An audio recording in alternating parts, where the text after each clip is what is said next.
Don't forget to like, comment, and subscribe. So today I have my favorite mental health guru in training, Kaden. Hey, Kaden. Hello, Latoya.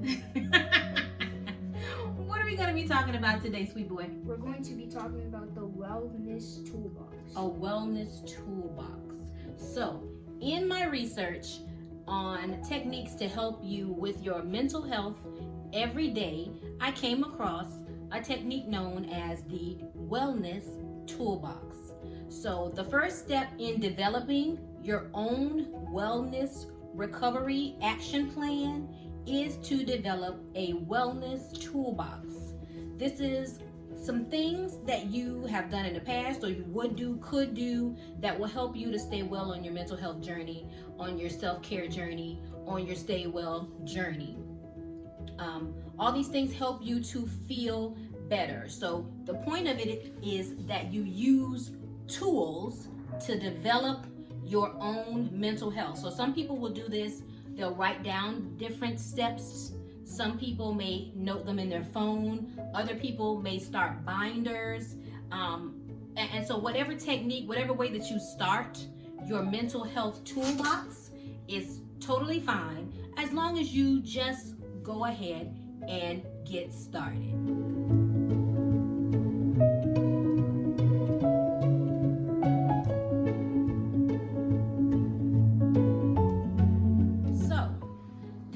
Are just a few of the tools that you can use to get you started in your wellness toolbox to help relieve your symptoms. Talking to a friend,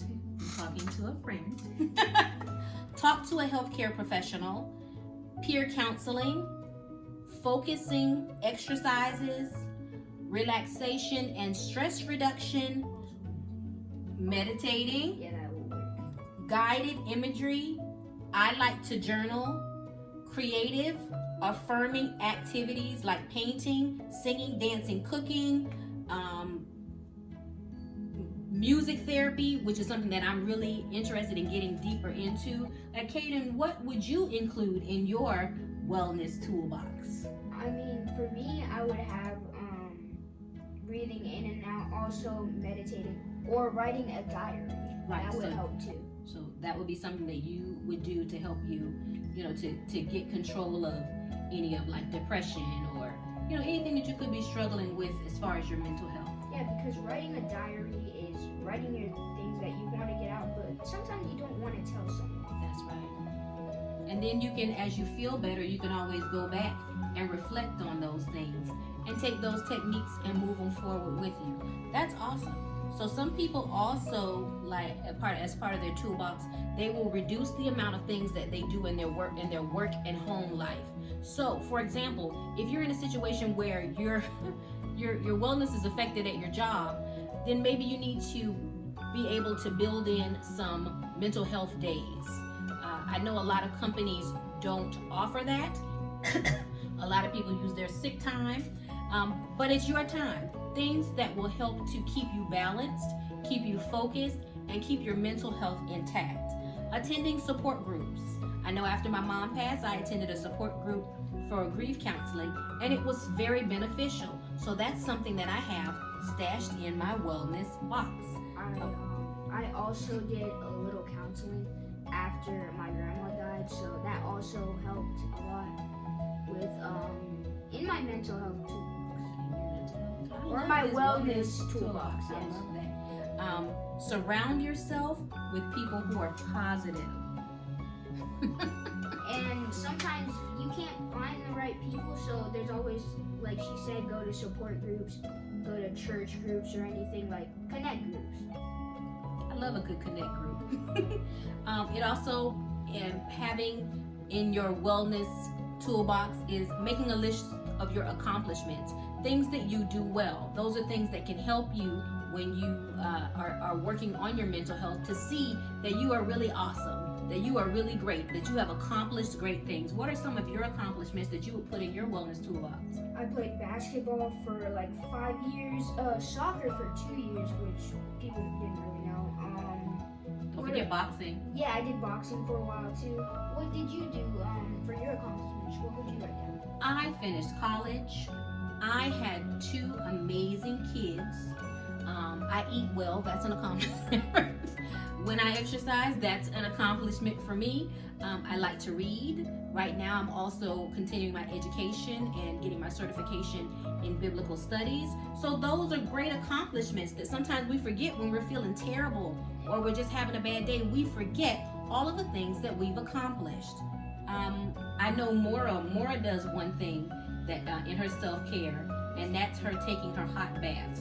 Oh yeah, that's So she will shut down the whole bathroom, and she preps her bath, and that's one of her ways that she uses for self-care. We all do the listening to music. Yeah. We are a music family, a music household. So music is always present going in our household, and we don't listen to a lot of down music. We listen to a lot of up music, things that will lift you, will give you positive, because what people don't realize is the type of music that you listen to directly impacts how you feel about things. And when you're listening to music, you can tell it has a meaning or a positive energy, or it's, I don't want to say telling a story, but it's narrating a story or something to you.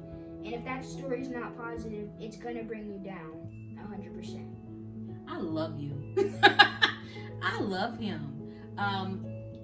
Thinking about a special person. That works. That works too. It's good to reflect on someone who, is a big part of your life, is a big part of your heart. That also should be a part of your wellness toolbox. So, Kaden, should we end it here? I think we should give him one more tip. One more tip. Surrounding yourself with positive people. Another thing that Mora does. Mora has a cape. We always say that Mora keeps a cape, but Mora always has on some type of wrap, and that's a comfort thing. So even wrapping yourself up in something that makes you feel good, makes you feel comforted. Or snuggling with a stuffed animal. Snuggling with a stuffed animal or a spouse or a mate. Some people like to snuggle, with something warm to drink. Anything that makes you feel great and is going to help your mental health, and you can add to your wellness toolbox. So, if you want to know more about, one more? Yeah. And I know snuggling with stuffed animals, you can also talk to stuffed animals because they sit there, listen to you. I know some kids like to do that. I've seen people do this before. I've done it before a couple times, and a lot of kids might not use these tips because they don't like to talk to people about what they're going through, but these tips do work. And if you don't do them, then you're only bringing yourself down. Yeah, so it is very important to have a wellness toolbox. So, are we good, sir? And that's a wrap for Mental Health Monday. Bye!